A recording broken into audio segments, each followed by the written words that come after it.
অসুস্থ 6 মাস 3 মাস বিছনায় পড়ে আছে নবীজি আমার কান্দে ইয়া রব্বি হাবলি উম্মতি মুসলমান ঘরের মধ্যে আম্মা জান আয়েশা সিদ্দিকা ঘরের মধ্যে কান্দে রে মুসলমান খাতুনে জান্নাত মা ফাতেমা তুজ্জারা আমার রাসূল ফুফা কাঁদতেছে আমার নবীজি কাঁদতেছে আম্মা জান আয়েশা সিদ্দিকা জিজ্ঞাসা ইয়া রাসূলুল্লাহ ইয়া হাবিবাল্লাহ আপনি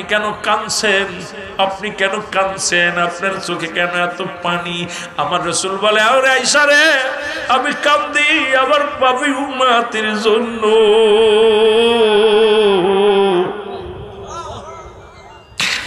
আমি যখন রব্বি কারিমের সঙ্গে দিদার হয়েছিল আমার উম্মতের জাহান্নামের আগুনের মধ্যে পোড়ানো দেখে আসি আমি নবী কান্দি রব্বি কারিম যেন আমার উম্মতের মাফ করে দেয় জোরে বলেন মারহাবা এরে মুসলমান গভীর মনোযোগ একটু পরে রে আজরাইল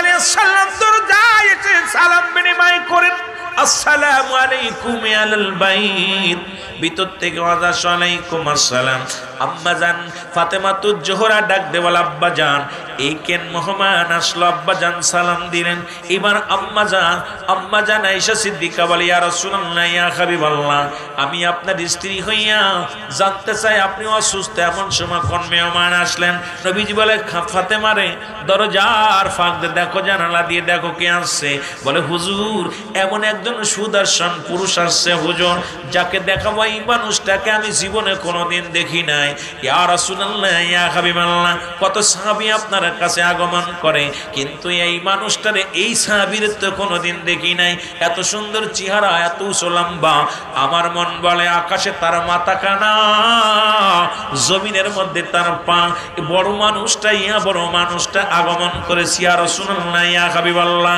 আমার নবীর আর বুঝতে বাকি নাই আমার নবী ডাক দে বলে ফাতিমা রে দরজাটা খুলে দাও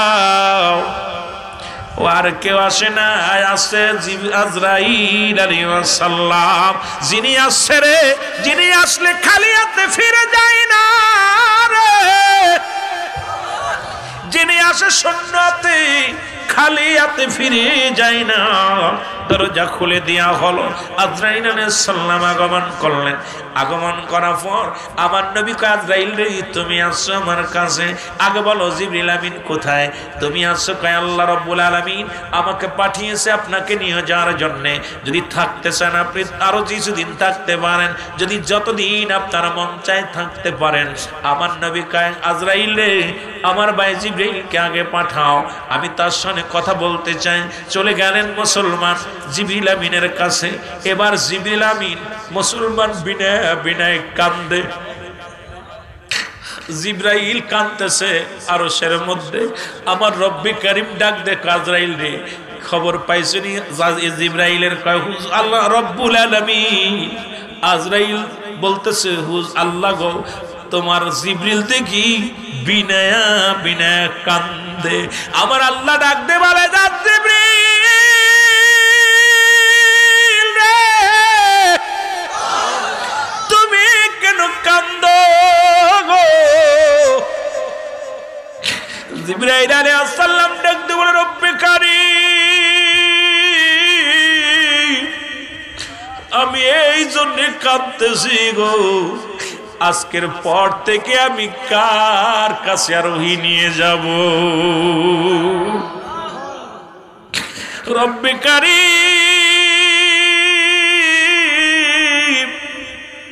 আমি আদম আলাইহিস সালামের কাছে গেলাম 4 বার ইব্রাহিম নবীর কাছে গেলাম মুসলমান শুনে নাও 12 বার মুসলমান শুনে নাও মুসলমান দিলের কান্ডা লাগা শুনে নাও আমার বাজানেরা হযরত মুসা আলাইহিস সালামের কাছে গেলাম 450 বার আর আমার নবী রাহমাতুল লিল আলামিনের কাছে আসলাম 24000 বার আমি এই জন্য কাঁদছি কারণ আজরাইলকে যখন পাঠায়া দিলেন আপনি আমি এই জন্য কাঁদছি আজ থেকে আমি কার কাছে আর আপনার থেকে ওহী নিয়ে যাব আজ থেকে আমার দুনিয়ায় যাওয়া বন্ধ কারণ একজন নবীর কাছে আমি একাধিকবার আগমন করেছি আপনার প্রিয় হাবিব রাহমাতুল লিল আলামিনের কাছে হাজারবার শতবার আমি গিয়েছি। আল্লাহ গো, আমার নবীর যদি আজকে তুমি নিয়ে আসো, আমি জিবরিল কার কাছে ওহীগুলো নিয়ে যাব? এই জন্য আমি জিবরিল বসে বসে কাঁদছি। আমার আল্লাহ ডাক দিয়ে বলে, জিবরিল,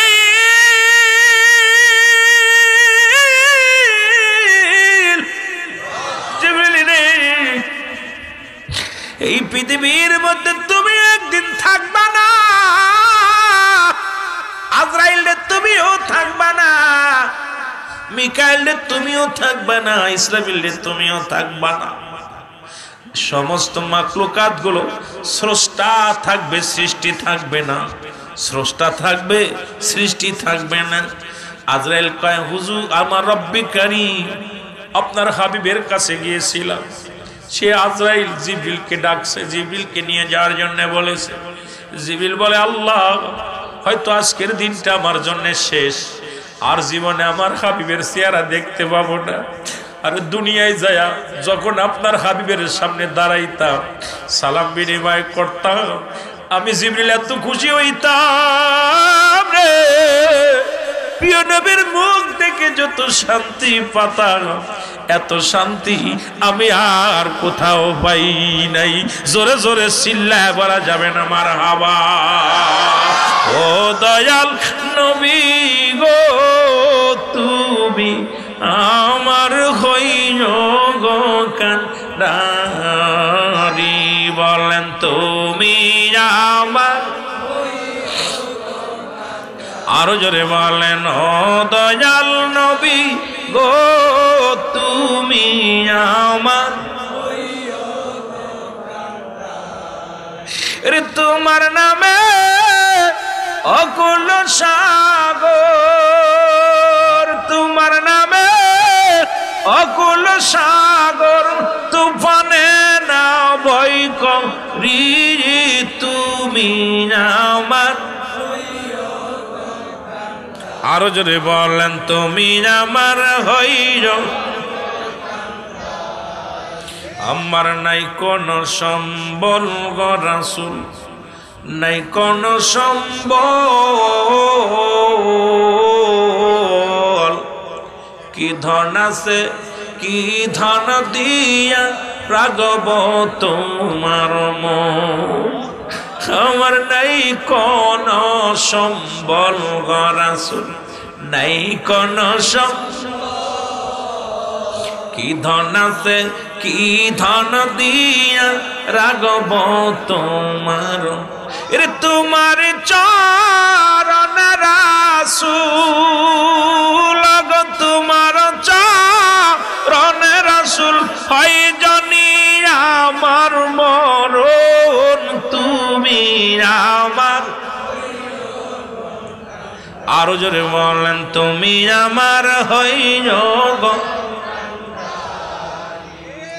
ও দয়াল নবীজি, ও প্রাণের নবীজি, তুমি আমার,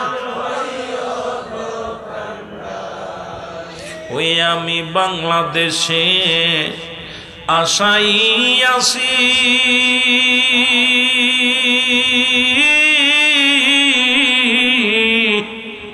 কবে যাব ওই মদিনায় সুমা লাগাইতি, কবে যাব ওই মদিনায় সুমা লাগাই, এর যে চরণে রাখলে জীবন, যে চরণে রাখলে জীবন, হইতো ধন্য আমার, তুমি আমার, আরো জোরে বলেন, তুমি আমার হইও গো, ও দয়াল নবীজি, ও মায়া, তুমি আমার, এ আমার ভাইয়েরা আমার, জিবরিল আমিন রব্বে করিম পাঠিয়ে দিলেন, জিবরিল আমিন চলে আসলেন। জিবরিল আমিন নবীজির কাছে চাও করে কান্দে, আমার নবী ডাক দিয়ে কয় জিবরিল তুমি কেন কান্দো?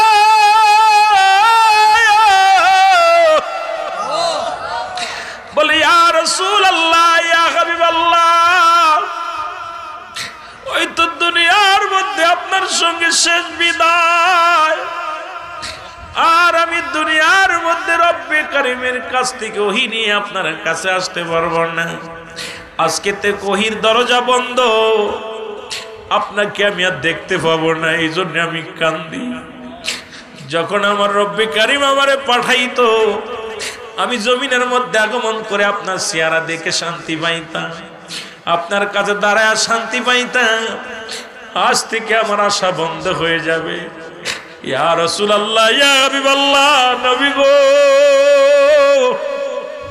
ইয়া রাসূলুল্লাহ ইয়া হাবিবাল্লাহ, আজ থেকে ওই দরজা বন্ধ, আমার দুনিয়া আশাও বন্ধ হয়ে যাবে। আমি এই জন্য কাঁদছি যে আমি আর আপনাকে দেখতে পাবো না। আল্লাহ রাব্বুল আলামিনের হাবিব আমার নবী কান্দের বলে জিবরিল তুমি যাও, আমার উম্মতের কি হবে একটু জেনে আসো, আমি ইন্তেকালের পরে। ওই যে বললাম ওয়াফাতি খায়রুল লাকুম, নবী বলে উম্মতিরা রে, উলামা ইকরাম শোনো, নবী বলে উম্মতিরা রে, দুনিয়ার মধ্যে যদি কোন উম্মত ভালো কর্ম করে, নামাজ পড়ে, রোজা রাখে, হজ করে, যাকাত দেয়, কুরবানি করে, পৃথিবীর মধ্যে ভালো আমল যখন করে, আমি রব্বে কারিমের দরবারে প্রশংসা করি, আল্লাহর দরবারে, আল্লাহ অমুক গ্রামে অমুক ব্যক্তি তোমার প্রশংসা করে গো আমার আল্লাহ। আমি আমার রব্বে কারিমের কাছে প্রশংসা করি। আবার যদি কোন উম্মত গুনাহের কাজ করে, সঙ্গে সঙ্গে আমি নবী সঙ্গে সঙ্গে আল্লাহর দরবারে ইস্তেগফার করি, আল্লাহ অমুক গ্রামে অমুক ব্যক্তি অন্যায় করেছে, আমি তার হয়ে ক্ষমা চাইলাম আপনার দরবারে। আরে এমন নবীর উম্মত আমরা, অন্যায় করে ছেলে মাফ চাই বাবাই, অন্যায় করে গ্রামের ছেলে মাফ চাই চেয়ারম্যান মেম্বার যাইয়া, এমন নবীর উম্মত হইলাম, ভুল করি আমি ক্ষমা চাই আমার নবী। এই নবীর পক্ষে থাকার দরকার আছে কিনা?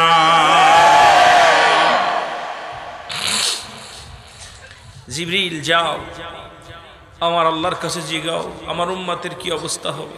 আমি চলে যাওয়ার পর রব্বে কারিমের কাছে জিবরিল আমিন গেলেন, আল্লাহর নবী গো, আল্লাহ রাব্বুল আলামিন গো, আপনার হাবিব আমারে পাঠাইছে, তার উম্মতের কি অবস্থা হবে। আমার আল্লাহ বলেন যাও আমার হাবিবকে সান্ত্বনা দিয়ে আসো। আমার নবী আমার হাবিব যারে বেশি ভালোবাসে, আমি আল্লাহ তার চাইতে আমি সেই বান্দারে বেশি ভালোবাসি। আমার হাবিব যারে ভালোবাসে, যার উপরে রাজি, আমিও তার উপরে রাজি। আমার নবীরে যে বলো, আমার রসুলের উপরে যারা খুশি থাকবে, আমার রসুলকে পায়া যারা খুশি হবে, আমার রসুলকে, রসুলের সম্মান যাদের অন্তরে থাকবে, আমি আল্লাহ তাদের অধিক পরিমাণ ভালোবাসবো। সুবহানাল্লাহ। আজকে উলামা ইকরাম নবীজির শেষ সরজায় আমার আল্লাহ রাব্বুল আমিন জানিয়ে দিলেন, হাবিব হে জিবরিল যাও আমার হাবিবকে বলো, আমার নবী যারা ভালোবাসে আমিও তারা ভালোবাসি, আমার বন্ধু যারা ভালোবাসে আমিও তারা ভালোবাসি। আজকে যারা সেই নবীকে বাদ দিয়ে আল্লাহকে পাইতে চাই, এরা হলো আল্লাহওয়ালা কাফের। জোরে বলেন ঠিক কিনা? এই পৃথিবীর মধ্যে কাফের দেখছেন, কিন্তু আল্লাহওয়ালা কাফের দেখেন নাই। অসংখ্য আল্লাহওয়ালা কাফের আছে, তারা রসুলকে বাদ দিয়ে ডাইরেক্ট আল্লাহর সঙ্গে প্রেম করতে চায়।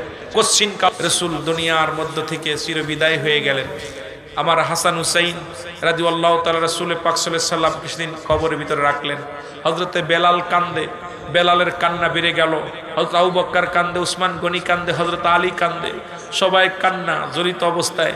হযরত উমরে ফারুক খোলা তরবারি নিয়ে দাঁড়িয়ে আছে। যদি কেউ বলে আমার রসুল মারা গেছে, আমি তাকে জিন্দা রাখবো না, কারণ আমি রাসূলকে হারায়া সহ্য করতে পারবো না।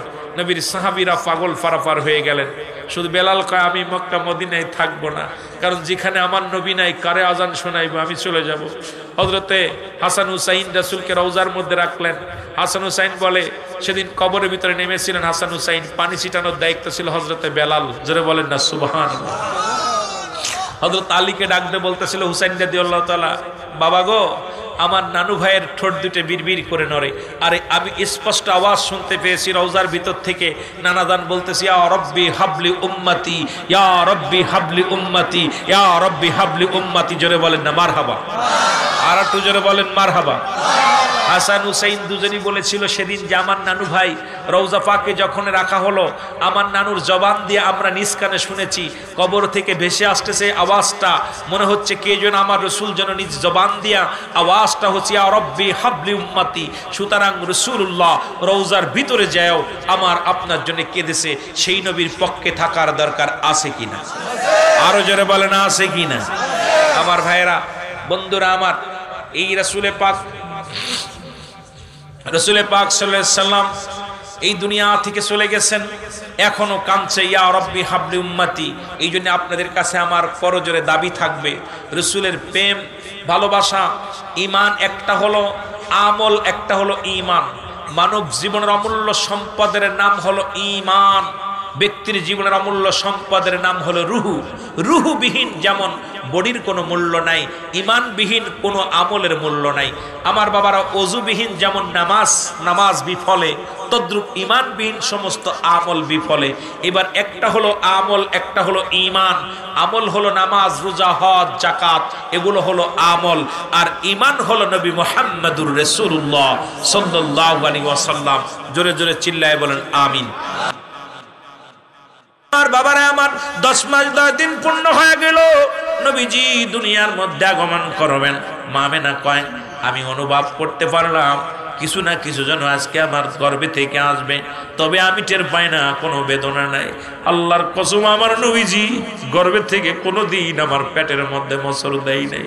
আজকে আমার মা বোনেরা, আমরা যখন সন্তান গর্ভে ছিল, মার মুখে অত না লাথি মারছি পেটের মধ্যে, মা খাইতে পারে নাই, মা রাত্রে ঘুমাইতে পারে নাই, সারা রাত জেগে জেগে কাটাইছি। মা দুঃখিনী মা রাত্রে ঘুমায় নাই, দুঃখিনী মা খাইতে পারে নাই। এমনি আর রাসূল বলে নাই তোমার মায়ের হক 1 নম্বরে তোমার মা, আবার তোমার মা, আবার তোমার মা। পৃথিবীর মধ্যে সেই বাপ মার 14টা হক, একটা হকও আদায় করতে পারছি কি জানি না। এই পৃথিবীর মধ্যে রাহমাতুল আলামিনের মা, আমার বাবারা আমার বলে, আমার নবীজি আমার গর্ভে কোনোদিন আমি বুঝতে পারি নাই, কোনোদিন আমার পেটে ব্যথা অনুভব করি নাই। তবে আজকে যেন অনুভব করতে মনে হয় যে আজকে যেন নতুন অতিথি দুনিয়ার মধ্যে আগমন করবে। জোরে জোরে বলেন মারহাবা। ঘরের মধ্যে শরিয়াতে আছে মা আমেনা, মা সুফিয়া, সুবহানাল্লাহ বলেন। শরিয়াতে ছিল ওদিন 2 জন মহিলা, শরিয়াতে ছিল 2 জন মহিলা, একজন মা সুফিয়া আর একজন মা আমেনা। রসুলের ফুফু সুফিয়া আর রসুলের মা আমেনা ওদিন ঘরের মধ্যে ছিলেন আমার দাদু ভাইয়েরা।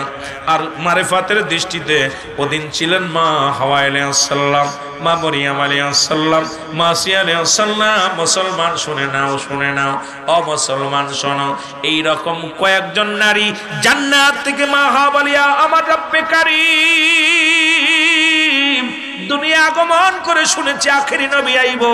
আমি আখেরি নবীর মা হওয়ার জন্য বড় আফসোস করেছিলাম, আল্লাহ আমার আখেরি নবীর মা বানাও নাই।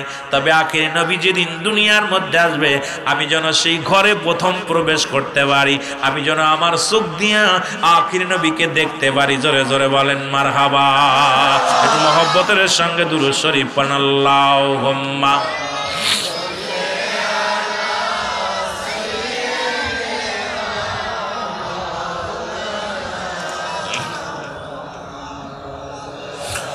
ওরে আমি যদি যাই গো মারা, আমি যদি যাই গো মারা বিদেশের মাটিতে, লাশটায় আমার পৌঁছাই দিও মায়েরি কোলেতে। ওরে লাশটায় আমার পৌঁছাই দিও। ওরে আমি যদি যাই গো মারা, আমি যদি বিদেশের মাটিতে, লাশটায় আমার পৌঁছাই দিও মায়েরি কোলেতে। ওরে লাশটায় আমার। জন্মের পরে যে কোলেতে রাখছে আমার মা,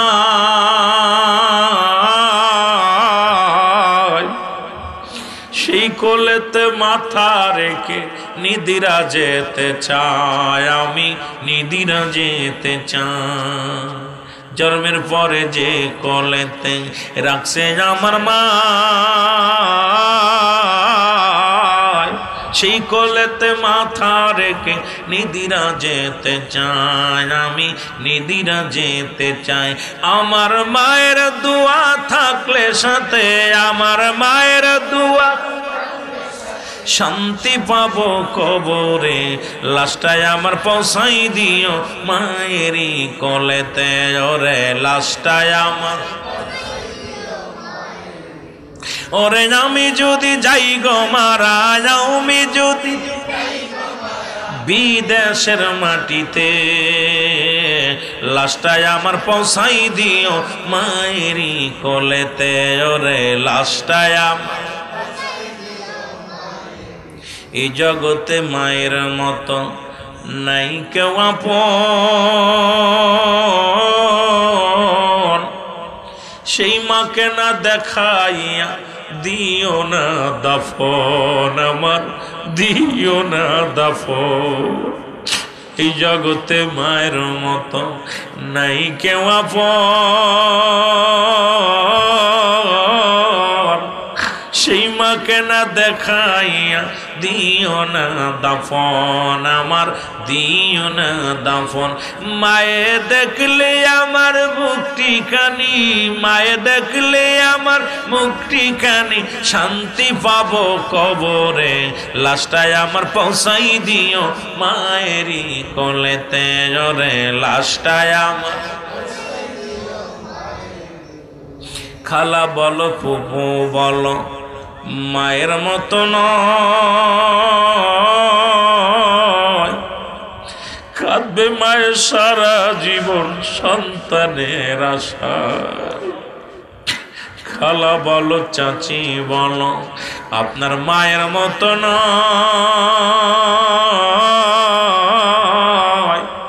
দুঃখিনী মা কাঁদবে গারে এই না দুনিয়ায়। ওরে এমন মাকে কষ্ট ভাইরে, এমন মাকে কষ্ট বাইরে দিও না কেউ সংসারে, লাশটায় আমার পৌঁছাই দিও, আরো জোরে বলেন লাশটায় আমার পৌঁছাই দিও। ওরে আমি যদি যাই গো মারা, আমি যদি বিদেশের মাটিতে, লাশটায় আমার পৌঁছাই দিও। এ দুনিয়ার মুসলমান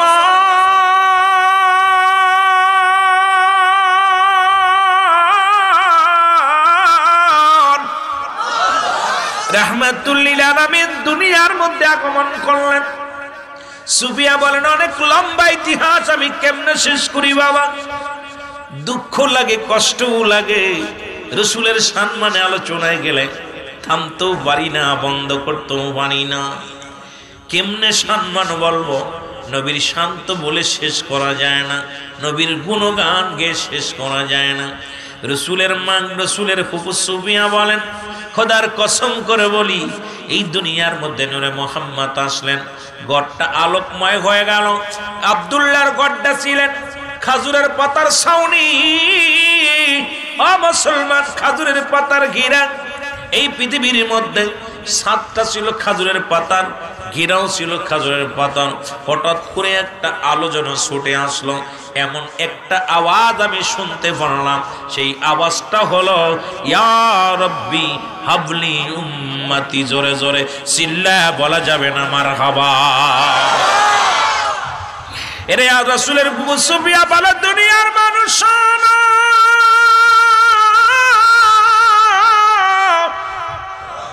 আমি আমার হুজুরকে দেখলাম। এ মুসলমান শুনে নাও, আমার নবীজির দেখি মাথার চুলগুলো স্বর্ণ, আমার নবীজির চোখের মধ্যে সুরমা লাগানো, আমার নবীজির, এর মুসলমান শুনে নাও, আমার নবীজির খাতনাতে সুন্নাত করা, এই পৃথিবীর মধ্যে নাভি পর্যন্ত কাটা, এরে মুসলমান, পৃথিবীর মধ্যে সব পুরুষ আছে উলঙ্গ, সব মানুষ আছে উলঙ্গ, কিন্তু খোদার কসম করে বলি, আমি আমার হুজুরের মুখে দেখুন, গায়ের দিকে তাকায় দেখি, আমার হুজুরের পণ্যে পোশাক পরা, জোরে জোরে চিল্লায় বলা যাবে না মারহাবা। আমার বাবারা আমার, শুধু তাই না, আলেম উলামা অনেকেই কষ্ট পাবে কথাগুলো শোনা পার বাবা। এদিকে রাসূলের দাদা আব্দুল মুত্তালিব কাবার সামনে বসেছিল, হঠাৎ দেখে কাবার মাথা বেঁকা হয়ে গেছে। এ উলামা ইকরাম শোনো, শরীয়তের কিবলা হলো কাবা, দুজানের কিবলা রাহমাতুল লিল আলামিন, মোনাজাতের কিবলার শাজিম। কওমি অঙ্গনের বাবা যারা আছেন লিখে নেন, আপনাদের একখানা কিতাব, কিতাবের নাম ফতুয়ায়ে দেওবান, লেখক হচ্ছে মুফতি আল্লামা শফিক আহমেদ। ওনার কিতাবের মধ্যে প্রথম খণ্ডের মধ্যে 24 নম্বর পৃষ্ঠার মধ্যে বয়ান করে 5 ওয়াক্ত নামাজ পড়ে সর্বআলা আল্লাহর দরবারে দুটি হাত উঠায় দোয়া করা উত্তম মুস্তাহাব। একখান দলিল যদি দেখাইতে পারো বাবা, জায়েজ নাই, জীবন ওয়াজ করব না। আজকে মঞ্চে দাঁড়ায় বললাম, যদি কোনো আলেম এখানে থাকেন, জাত উঠায় দোয়া করা হারাম না জায়েজ, জীবনে একদিন আর ওয়াজ করব না, জবান দিয়ে বলে যাব আর ওয়াজ করব না। অথচ আপনার কিতাব, আপনাদের কিতাব কি বলে? মুসলমান শোনো, রব্বে কারিমের দরবারে দোয়া করো, দুটি হাত উঠায় দোয়া করো, জোরে জোরে চিল্লায় বলা যাবে না মারহাবা। ও যুবকদের কান্না লাগে শোনো,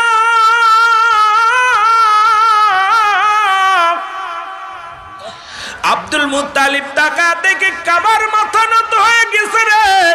আব্দুল মুত্তালিব ডাকতে বলে, কাবা আজ থেকে 26 দিন আগে তোমারে ভাঙার জন্য আব্রাহা বাদশা ছিল। দলিল নেন, আল্লাহ কালাম তার, আপনি কি দেখেন নাই? ওই মুফতি সাহেব সূরা ফিল পড়ে দেখেন, হাফেজ সাহেব, কারি সাহেব যারা আছেন, আল্লাহ কয় হাবিব আপনি কি দেখেন নাই? আরে নবী তো তখনও দুনিয়ার মধ্যে আসেন নাই। নবী আসার 26 দিন বা 25 দিন আগে কাবা আক্রমণ করেছিল আব্রাহা বাদশা। মুসলমান হস্তি বাহিনী নিয়ে একটা ইট খসাইতে পারে নাই। কাবারে ডাকতে বলে, কাবারে তোমার কেন মাথা বেঁকা হয়ে গেল জানতে চাই। কাবার জবান খুলে গেছে। কাবায় বলে, আব্দুল মুত্তালিব, যার জন্য আমি কাবার এত দাম, যার জন্য আমি কাবার এত মূল্য, সেই কাবা রাহমাতুল লিল আলামিন এই দুনিয়ার মধ্যে আগমন করেছে। জোরে বলেন মারহাবা।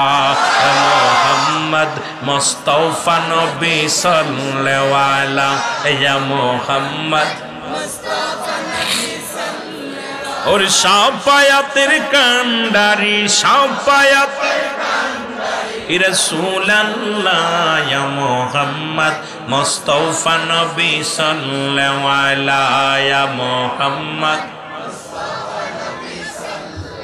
কেহ বলে নবী কাবার কাবা, কেহ বলে নবী বাবার বাবা, কেহ বলে নবী কাবার কাবা, কেহ বলে নবী বাবার বাবা। নই যে কাবা নই যে বাবা, কান্না ইয়া মুহাম্মদ। আরো জোরে বলেন, মুহাম্মদ মুস্তাফা নবী ওরে শাফায়াতের কান্ডারি, শাফায়াতের কান্ডারি রাসূলুল্লাহ ইয়া মুহাম্মদ সাল্লাল্লাহু আলাইহি ইয়া মুহাম্মদ মুস্তাফা নবী। কেহ বলে নবী গোলাপের ফুল, কেহ বলে নবী নূরের পুতুল, বলেন কেহ বলে নবী গোলাপের, ওরে কেহ বলে নবী নূরের। এর নই যে গোলাপ নই যে পুতুল, নই যে গোলাপ নই যে পুতুল, নূর আল্লাহ ইয়া মুহাম্মদ। আরো জোরে বলেন, মুহাম্মদ মুস্তাফা নবী সাল্লাল্লাহু আলাইহি ইয়া মুহাম্মদ। এর শাফায়াতের কান্ডারি, শাফায়াতের কান্ডারি রাসূলুল্লাহ, হায় হায় শাফায়াতের কান্ডারি। রাসূলুল্লাহ ইয়া মুহাম্মদ মুস্তাফা নবী সাল্লাল্লাহু আলাইহি ইয়া মুহাম্মদ। এ দুনিয়ার যুবক বন্ধুরা শোনো, আব্দুল মুত্তালিব দৌড়ে গেলেন কাবার মধ্যে, যা দেখে মূর্তিগুলো মাথা নত হয়ে গেছে। আব্দুল মুত্তালিব কই মূর্তি, তোদের মাথাগুলো নত হলো কেন? আমার বাড়ির দিকে তাকায় আছিস কেন? দেখ দেখো আব্দুল মুত্তালিব, এরে আমাদেরকে ভেঙ্গে চুরে চুরমার করার জন্যে, এখান থেকে বিতাড়িত করার জন্যে এই যুগের শ্রেষ্ঠ নবী, নবীদের নবী, কামলিওয়ালা নবী রাহমাতুল লিল আলামিন ধরা দামে আগমন করেছে। জোরে বলেন মারহাবা। ওরে রসুল আসছে, বাবা আবার মনে কিছু করবেন না, উদাহরণ দিতে যায় কথাগুলো বলতেছি, রাগ করবেন না। আরে আমার নবী আইছে মূর্তিগুলো ভাঙ্গার জন্যে, আর আমার দেশের আলেমরা মূর্তি পাহারা দেয় আর জুলুসের বিরোধিতা করে। মুসলমান, আমার দেশে অনেক আলেমরা মূর্তিতে যাইয়া মূর্তির সামনে যায় গীতা পাঠ করে, আবার আমার দেশের আলেমরা মিলাদুন নবীর বিরোধিতা করে। জোরে বলেন ঠিক কিনা? কোন ফতুয়া পাইলা আমি জানতে চাই? কোন ফতুয়ায় মূর্তির সামনে তুমি গীতা পাঠ করলা? কোন ফতুয়ায় পাইলা? আমরা মিলাদুন নবী কোন ফতুয়ায় পাইছি জানতে চাও? তোমার কাছে জানতে চাই তুমি কোন ফতুয়ায় এগুলো বললা। আমি জানতে চাই যারা এই যে কোথায় পয়লা বৈশাখ হাতে গুড়া বানাইয়া আমার দেশে উলামায়ে কেরাম যারা রাস্তায় নেমে স্লোগান দিয়েছিল এসো বৈশাখ, এর বৈশাখকে স্বাগতম জানাইছিল, আমি জানতে চাই আমরা নবীর জুলুস করেছি, তাকবীর দিয়েছি, এটা ফতোয়া খুঁজছেন আপনারা? কোন মাসলায় কোন নবীর সাহাবী করেছিল, পয়লা বৈশাখ পালন করেছিল জানতে চাই। তারপরে মিলাদুন নবীর ফতোয়া আমরা দিব। এলো পাতারি কথা বললে চলবে না, যুক্তি দিয়া কথা বললে চলবে না, যুক্তিতে মুক্তি পাওয়া যাবে না।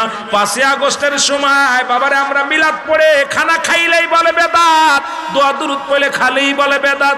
আমি আপনাদের কাছে জানতে চাই, ওই যে মুসলমান 5ই আগস্ট যখন বাংলাদেশের স্বাধীন আর একটা হলো, দেখেছি রে বাবা আমার দেশের মৌলবীরা রাস্তায় নেমে মিষ্টি বিতরণ করেছে, পাগড়ি মাথার মধ্যে টুপি মাথার ভিতরে দিয়া মিষ্টি বিতরণ করেছে, রেলি বাইর করেছে। কোন মাসলায় পাইলা নবী আসছে রেলি বাইর করলে হারাম, এখন তোমরা 5ই আগস্টে রেলি বাইর করলা কোন ফতোয়ায় জানতে চাই? জোরে জোরে চিল্লায় বলা যাবে না, ঠিক কিনা? ফতোয়া দিতে হবে আমাকে। খালি রসুলকে নিয়ে কথা বলো, খালি আমার নবীকে নিয়ে কথা বলো, বড় কষ্ট। আমি আমার ব্যক্তিগত কথার জন্য বলতেছি না, ব্যক্তিগত কোনো কথা বলতেছি না, আমার কষ্ট ওখানে।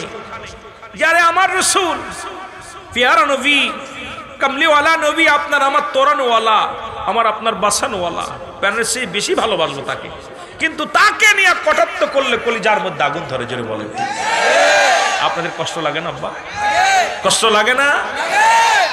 আমি কষ্ট লেগে কথা, আমি একবারই বলছি, এর অনেক কমই অঙ্গনের ভাইয়েরা আছে, আমি কাউকে কষ্ট দেওয়ার জন্য আমি কখনো কথা বলি না, আমার ভিতরটা যন্ত্রণা বাড়ে। কেন আমার 7টা চাচাই ওদিকে, আমার 7টা চাচা, চাচাদেরকে এত বুঝায় আনতে পারেন, এইরকম অসংখ্য, তাদেরকে আপনি যতই বুঝান কাজ হবে না। কারণ আমি আপনাদেরকে যুক্তি দিতে চাই না। আমার কথা হলো আপনারা এগুলো দুনিয়ার স্বার্থের জন্য এগুলো করতেছেন, কিন্তু আমার রসুল যে আপনার আমার পারের কান্ডারি, আপনার আমার মুসিবতের একমাত্র দরদি বান্ধব, যিনি আমার নবী উম্মাত বিনে জান্নাতে যাবে না, আমার নবীজি সিজদায় পড়ে কান্দে, যিনি জীবনে পেটটি ভরে খাইলেন না, জীবনে আরামে ঘুমাইলেন না, যদি চাইতেন 7 রাজার ধন সব পৃথিবীটা তার হাতে দেওয়া হতো, রাসূলুল্লাহ নেন নাই। নবীজি ইন্তেকালের সময় জিবরিল আমিন যখন আসলেন, নবীজিকে বারবার জিজ্ঞাসা করেছে, ইয়া রাসূলুল্লাহ আপনি কোথায় থাকতে চান, আপনি বলেন। আমার নবী বলতেছিল, জিবরিল তুমি আমার রব্বে কারিমের কাছে জেনে আসো আমার উম্মতিরা কোথায় থাকবে, আমার উম্মতিরা যেখানে থাকবে আমি নবী ঠিক সেখানেই থাকবে। সুবহানাল্লাহ বলেন। আমার নবী পারলে থাকতে পার 7ম আসমান আসতো, আপনার 5ম আসমান, 2য় আসমান, 3য় আসমান, ভালো জায়গা থাকতে পারতেন, কিন্তু রব্বে কারিম কাছে চান নাই। আমার রব্বে কারিম যখন এই যে আপনার মিরাজের রজনী পড়েন, মিরাজের রজনীতে আমার আল্লাহ পাক সমস্ত নবীকে এক একজন নবীকে যখন দিছে এক একটা নিয়ামত দান করছে, আমার আল্লাহ মিরাজের রজনীতে আমার নবীকেও একটা দান করলেন। আমার আল্লাহ ডাকতেছে, হাবিব আপনার জন্য একটা পার্সোনাল নিয়ামত আছে, আপনি চান আমার কাছে দিব। আমার নবী বলে, আমি চাই আমার উম্মত।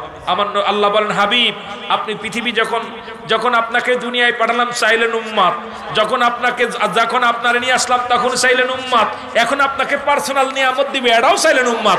কারণ আমার নবীর আহার নিদ্রা সব ছিল উম্মত। জোরে বলেন ঠিক কিনা? সেই নবীর পক্ষে থাকার দরকার আছে কিনা?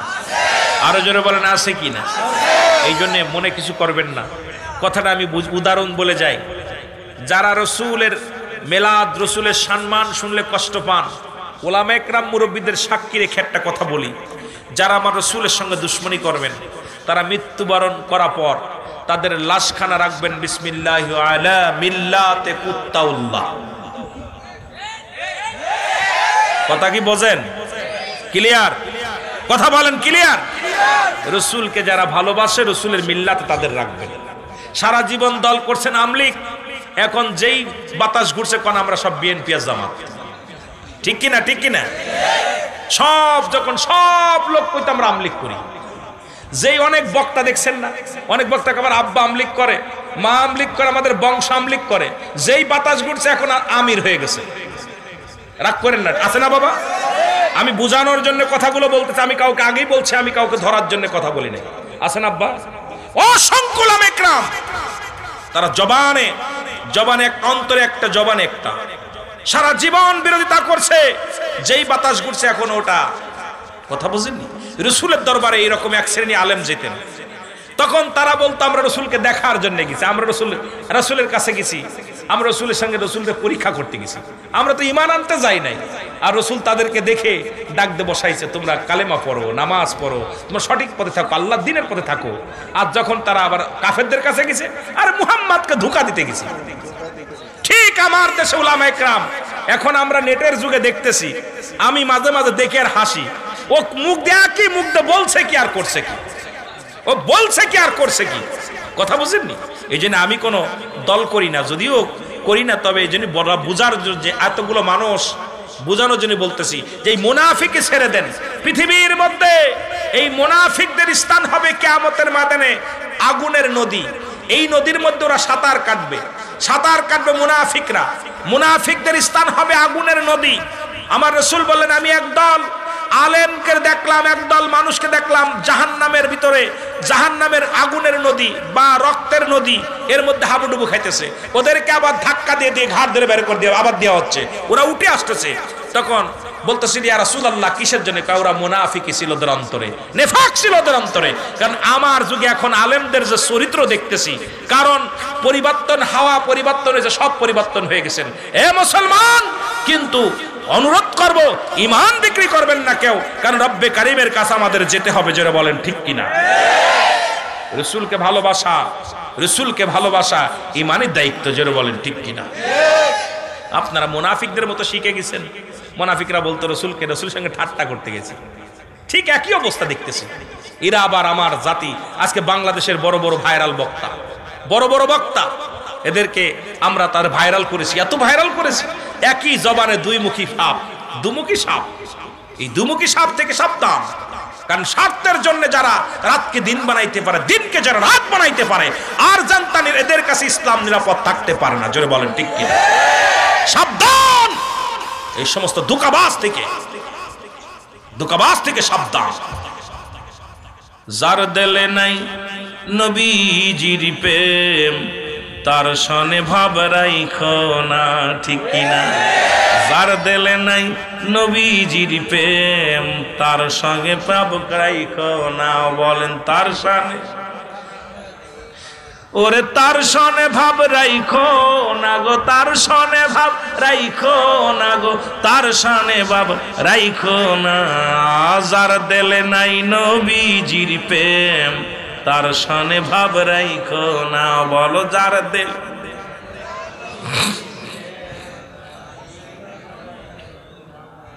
নবী হলেন তরানোওয়ালা, নবী আমার বাঁচানোওয়ালা, সেই নবীজির প্রেমের মালা আসে গলায় পড়ো না। যার দিলে নাই নবীজির প্রেম, তার শানে ভাব রাইখো না। বলো যার দিলে নাই। এদের জন্য রেখেছে উইদ্দাত লিল কাফিরিন। আল্লাহ কয় কাফের মুনাফিকদের জন্য আমি রব্বে কারীম 7টা জাহান্নাম প্রস্তুতি রাখছি। কিরা কিরা যাবেন? সিলেটের মানুষ আর জানতেন খুব চালাক, একটাও ভুল ডিসিশন একটাও নেই নাই। যতবার হাত উঠাইতে বললাম একটা মানুষ ভুল করে হাত উঠাই নেই। অনেক আনন্দ লাগলো, যেটা কান পেতে ওয়াজ শুন, দিলের কান লাগে ওয়াজ শুনতেছে, বাইরে খেয়াল থাকলে হঠাৎ করে হাত উঠাই ফেলতে। কথা বলছেন না? কিন্তু আপনারা যে আসলেই মন থেকে ওয়াজ শুনতেছেন, প্রমাণ এটা। যতবার হাত উঠাইতে বললাম ভুল ডিসিশন একটাও নেন নাই। তদ্রূপ আমরা নবীজিকে চাই কি চাই না? আরো জোরে বলেন, চাই কি চাই না? শাহজালালকে চাই কি চাই না? ওলি আল্লাহদের চাই কি চাই না? আরো জোরে বলেন আমিন। আরো জোরে বলেন আমিন। আমার মরণ, আমার মরণ, এই আমি চলে যাব, আমায় তোমরা ভুইলা যাও না। আমি চলে যাব, আমার মরণ। টাকা পয়সা জমিদারি, টাকা পয়সা দালান কোটা, যাহা করেছি সব কিছু ফেলাইয়া আজি একাই চলেছি রে। আমি সব কিছু ফেলাইয়া আজি, আমি যাবার কালে ভেবে দেখি আমার কেহ নাই। আমি যাবার কালে ভেবে দেখি আমার মরণ। এ দুনিয়ার মুসলমান,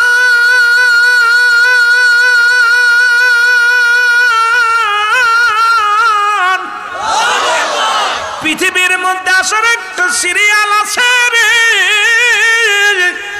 যার কোনো সিরিয়াল নাই। পৃথিবীর মধ্যে আসার একটা সিরিয়াল আছে, যার কোনো সিরিয়াল নাই। দেখা যায় দাদার কাঁধে নাতির লাশ। আরে মুসলমান, মিলাদুন নবীর আলোচনা করতেছিলাম, একটু পিছনে যাই, যেহেতু কর্তৃপক্ষ বারবার বলছে একটু মরণের ওয়াজ করবেন, কবরের ওয়াজ করবেন। আবার বলবো ভাই, কর্তৃপক্ষ বলবে দাদু ভাই বললাম কি একটু তো গেলেন না। বাবারা আমার, পৃথিবীর মধ্যে 3টা বিপদ। নাম্বার 1 হলো মানুষের মরণ, 2 নাম্বার হলো কবর, 3 নাম্বার কিয়ামতের ময়দান। ওরে 1 নাম্বার বিপদ হলো মানুষের মরণ। এই মরণের পেয়ালা পান করতে হবে, এর মধ্যে কোনো সন্দেহ নাই রে বাবা। এই কার জন্য তুমি সুদ খাও, কার জন্য ঘুষ খাও, কার জন্য সম্পদের বাহাদুরি করো? এর এই মহল্লার মধ্যে কত টাকাওয়ালা মানুষ আছে গো। ফিরাউন, নমরুদ, কারণ যারা খোদাই দাবি করেছিল, আজকে পৃথিবীর মধ্যে নাই। আপনি আমিও থাকবো না, ছেড়ে চলে যেতে হবে। আল্লাহ কয় কুল্লু মান আলাইহা ফান। আল্লাহ কয় দুনিয়ার মানুষ শোনো, এই জমিনটা আমি চূর্ণ বিচ্ছিন্ন করে দিব। এই জমিনের মধ্যে যা কিছু আছে সব আমি চূর্ণ বিচ্ছিন্ন করে দিব। এই জমিনের পানিগুলো আমি আল্লাহ পুড়াইয়া আমি ছাই বানাইয়া দিব। আজকে যত নদী আসার সময় একটা নদী পার হলাম, বাবার এই নদীর উপর ব্রিজ হচ্ছে, এমন একটা দিন আসবে এই পানিগুলো পুড়ে ছাই হয়ে যাবে। এমন একটা দিন আসবে এই জমিনের মধ্যে 3 ভাগ হলো পানি, 1 ভাগ হলো মাটি। আল্লাহ কয় বান্দারে, এই জমিনের মাটিগুলো পুড়ে আমি তামা বানায়া দিব, এই জমিনের পানিগুলো পুড়ে আমি ছাই বানায়া দিব। যেদিন কিচ্ছু বলতে কিচ্ছু থাকবে না, থাকবো শুধু আমি আল্লাহ। আমি থাকবো সেদিন আমার হাবিবের ভালোবাসা নিয়ে। জোরে বলেন মারহাবা। এরে আল্লাহ থাকবে রাসূলুল্লাহর ভালোবাসা নিয়া। সিলেটের বাইরে আমার আমরাও থাকবো রাসূলুল্লাহর ভালোবাসা নিয়া। আল্লাহ থাকবে কার ভালোবাসা নিয়া? রাসূলের ভালোবাসা নিয়ে। আজকের মাহফিলে যারা আছেন সবাই থাকবেন রাসূলুল্লাহর ভালোবাসা নিয়ে। এই জন্য আমি মাঝে মাঝেই বলি, কার জন্য সুদ খাও, কার জন্য ঘুষ খাও, কার জন্য সম্পদের বাহাদুরি করো? এই দুনিয়ার সম্পদ খাবে লোকে, তোমার দেহটা খাবে পোকে। আরে সুন্দর বডি বানাইলা, সুন্দর দেহখানা বানাইলা, এই বডিখানা আজকে এমপি হইলা, মন্ত্রী হইয়া, মুসলমান চেয়ারম্যান মেম্বার হইয়া, অন্যের সম্পদ হরণ করিয়া, টাকা পয়সা মানুষের মারিয়া রেল সম্পদের পাড় গল্লা। মুসলমান দুনিয়ার মধ্যে এত সম্পদের পাড়ে গল্লা রে। হে বান্দা শুনে নাও, এই দুনিয়ার মধ্যে তুমি মৃত্যুর পরে গো এই সম্পদ খাবে লোকে। তোমার ছেলে না থাকলে, প্রতিবেশী না থাকলে সরকার বাহাদুর নিয়ে নিবে, কিন্তু তোমার বডিটা যখন পোকামাকড়ে খাইবে রে বান্দা, এই পোকামাকড় খাওয়া থেকে বন্ধ করার দরকার আছে কিনা? আর একটু জোরে জোরে চিল্লায় বলেন ঠিক কিনা? এ মুসলমান, আল্লাহ থাকবে রাসূলের প্রেম নিয়া। এই নবীজি অসুস্থ হয়ে পড়ে আছে, মুসলমান শোনো, মৃত্যুর কথা বলতে যায় নবীর কাছে চলে যায়। যেহেতু বলতেছিলাম এই